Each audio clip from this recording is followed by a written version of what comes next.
2010 was quietly becoming a magical year in Major League Baseball. By the beginning of June, 2 perfect games had already been thrown by Dallas Braden and Roy Halladay, plus another no-hitter was in the books, courtesy of Ubaldo Jimenez. Our first story in this series examines what should have happened had Miguel Cabrera made an unassisted putout and Armando Galarraga been given credit for an official perfect game. One of the many baseball contests slated for June 2, 2010, pitted the Cleveland Indians against the Detroit Tigers in the second game of a 3-game series. The umpiring crew consisted of a mix of veterans and young talent. Just under 17,000 fans were in attendance to witness 2 clubs trying to get some semblance of a winning season, with 1/3 of the schedule already expired. The contest was lackluster from an offensive standpoint, although the Tigers accumulated 9 hits and 3 runs going into the 9th. The first run scored on Miguel Cabrera's 15th home run of the season, a solo shot. He led all of baseball with 126 RBI in a campaign that saw him finish second in the American League MVP race. But the real story was from the other side of Detroit's attack, the pitching. Armando Galarraga had faced the minimum 24 batters through 8 innings, flirting with another 2010 perfect game. It happened to be Galarraga's 3rd and final season in Detroit. For his career, he appeared in 100 games, compiling a 26-34 record with a 4.78 ERA. He entered the Wednesday night contest with a 1-1 record, but he wasn't out of the woods quite yet. He still had the 9th to go.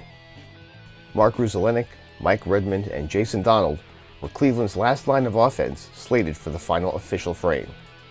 Detroit's fielding percentage that year was .982, leaving them in the middle of the American League standings. 2010 marked Galarraga's lowest career fielding percentage at .850. And a swing and a high fly ball toward left center field. Jackson is on the run, still going. He makes the catch! Oh, Jackson! Austin Jackson in left center field. A sparkling play. After the first 2 batters were retired on a deep fly to center and grounder to short, it was all on the shoulders of Jason Donald and also Detroit's defense.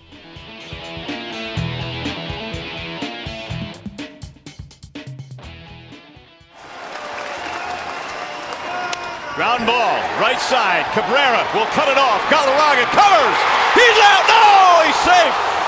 He is safe. He is safe at first base. Jim Joyce was considered a veteran umpire, getting the nod to officiate in 3 All-Star games and 3 Fall Classics. He fittingly received tons of backlash for the call, even after publicly admitting he made a mistake. However, Miggy Cabrera, the Tigers' first baseman, was playing even, approximately 18 feet from the bag. He should have let second baseman Carlos Guillen make the play. Let's stop the tape and take a look at where the ball was hit. Miggy would have been much closer to first than Galarraga by the time the pitcher leapt off the mound. Once Cabrera reached the ball and planted his right foot to make a throw, he was past where Guillen was positioned. The second baseman made only 3 errors in 227 chances all year.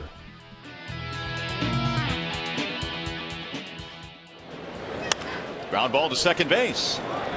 Carlos has it, and another 1-2-3 inning for Galarraga. Cleveland's batter Jason Donald stole 5 bases in 6 attempts that season and was 12 for 15 during his 3-year career.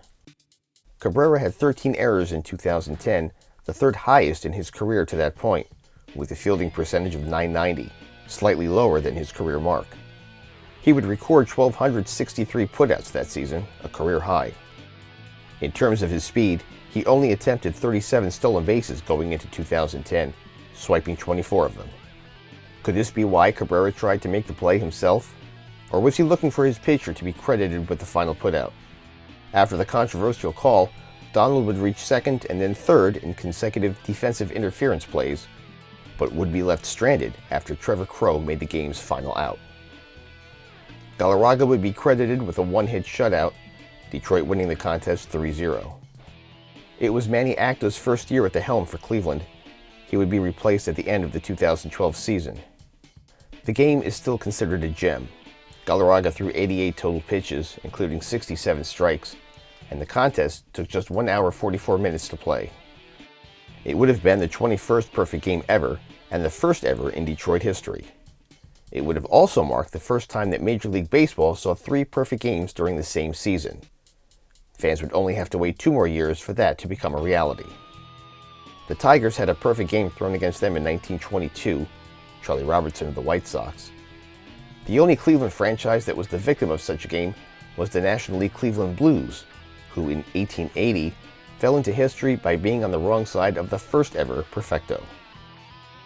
Detroit hadn't been to the playoffs since 2006, Jim Leyland's first year with the club. He would help lead the team to the American League Championship Series each of the next 3 seasons.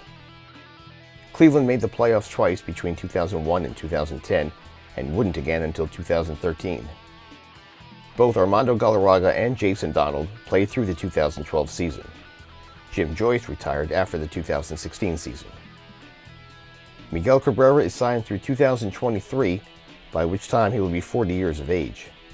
He's in the top 35 all-time in hits, home runs, RBI, and total bases, with a ticket to Cooperstown already punched. A Triple Crown winner, World Series champ, and back-to-back MVP recipient, he could have added a perfect game appearance to his impressive resume. I mean, shoulda.